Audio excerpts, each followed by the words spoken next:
This is a copy of his first newspaper. He just put out his own newspaper. He was trying to speak to the nation about poor people, and he got one copy out. We've been trying to get a newspaper out for 3 years. We just, got enough equipment. These are his belongings, shaving powder. I wonder whether America had really lost its last chance. This day will be the most unforgettable day in my whole life. It's a day that I still have not believed. I still not can believe somebody's crazy enough to kill Dr. King.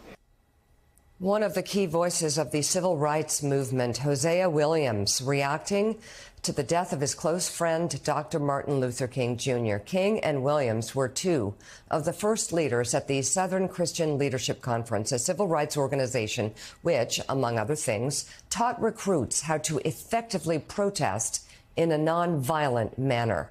Joining us now, Pulitzer Prize-winning journalist Tom Ricks. Tom is back with us for day 2 of his Morning Joe book residency. His book is officially out today, entitled Waging a Good War, A Military History of the Civil Rights Movement, 1954 to 1968. Also with us this morning for this conversation is member of the editorial advisory board at Washington Monthly Magazine, Deborah Dickerson. She reviewed Tom's book in a recent piece entitled How to Get from Bravery to Victory. And Tom, today we look at the supreme discipline and organization of the movement. Can you tell us about that? Sure. They were inside the movement. They knew they needed discipline and organization. But I have found that the reader reaction to my book has been surprised that the preparation was so meticulous that it sometimes was weeks, months, and even in a couple of cases, a couple of years.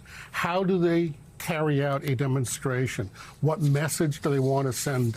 What kind of training will people need to carry out a demonstration and successfully maintain confrontational nonviolence? It's a really difficult, hard approach to carry out. In order to do it, people really had to work hard, but the people who did it, people like Fred Shuttlesworth, Septima Clark, these are unacknowledged, I think, American heroes. These are people I'd like to see on postage stamps, frankly. So, Deborah, I'm curious what struck you about what they were able to do in this movement and how they did it. And of course, you can take it to Tom if you'd like. Well, this is a subject that's always been near and dear to my heart. And I consider myself like an armchair historian of the movement because I have the survivor's guilt of not having been old enough to participate, but I reap all the benefits. So it's a subject that has always fascinated me. And I am always frustrated by modern movements because they constantly invoke the movement, but they don't use its methods. And so Tom's book was just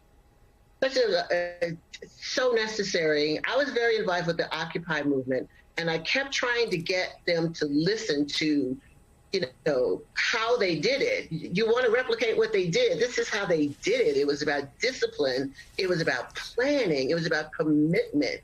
It was about, being adherent to something larger than yourself. I mean, these kids would write their eulogies before they went out on these missions, and trying to get the people in modern times to understand what it takes to do what they did. I never did the math, but Tom, it wasn't until your book that I realized it was only about 13 years, and they accomplished so much.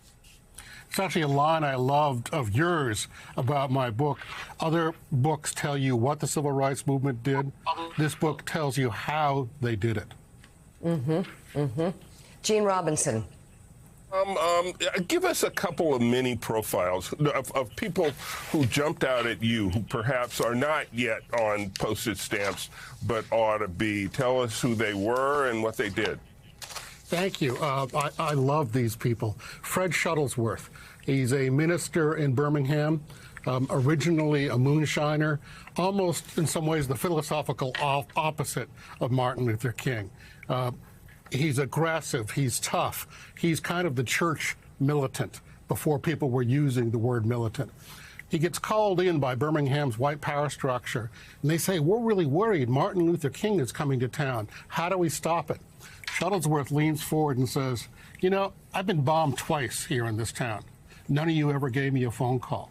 But now you want to talk to me."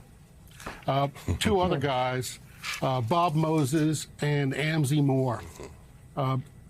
These are people who went in alone into the toughest, hardest parts of Mississippi and somehow survived, working alone and then later running organizations. It really strikes me, especially the Mississippi people, they cracked a near totalitarian system in Mississippi.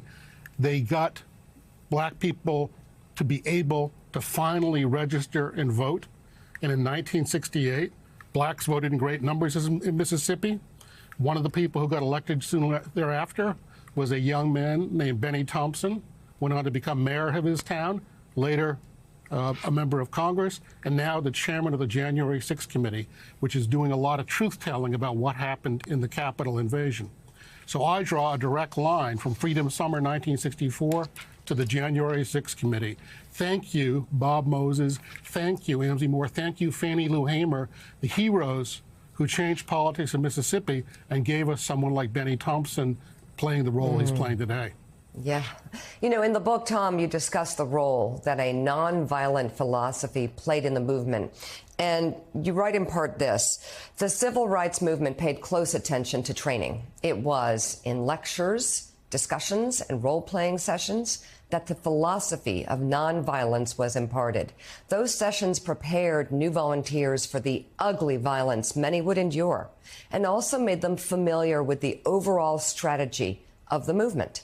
Done right, a thoughtful training program also will identify potential new leaders, the soldiers who learn fast, show persistence and self-discipline, and are able to help others. The Nashville Civil Rights Movement is particularly striking for its development of leaders. Out of its initial small group of about 40 or 50 students grew a cadre of people who would become a major force in the civil rights effort. First in sit-ins, then in freedom rides, then in forming the Student Nonviolent Coordinating Committee, then in the Birmingham marches, and finally in Selma.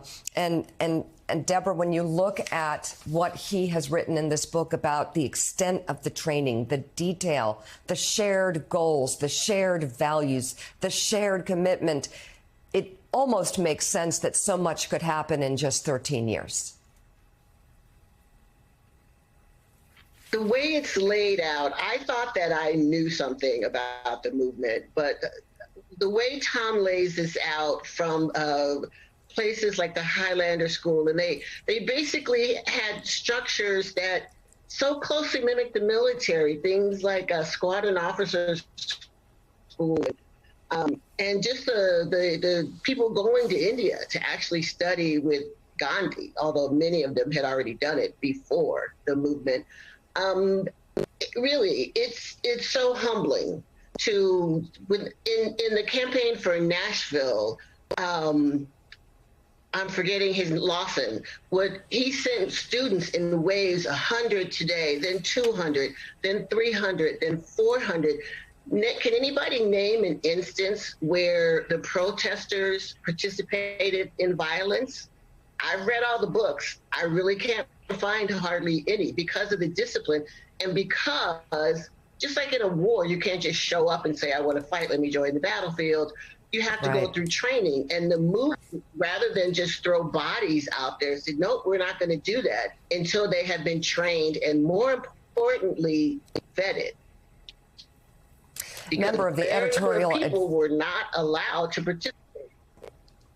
Yeah, I'm sorry, the sound with the Zoom is tough. Member of the editorial advisory board at Washington Monthly Magazine, Deborah Dickerson, thank you for joining us. And, of course, Pulitzer Prize-winning journalist Tom Ricks, thank you. The new book, Waging a Good War, A Military History of the Civil Rights Movement, 1954 to 1968. And we will continue the conversation with his Morning Joe book residency tomorrow.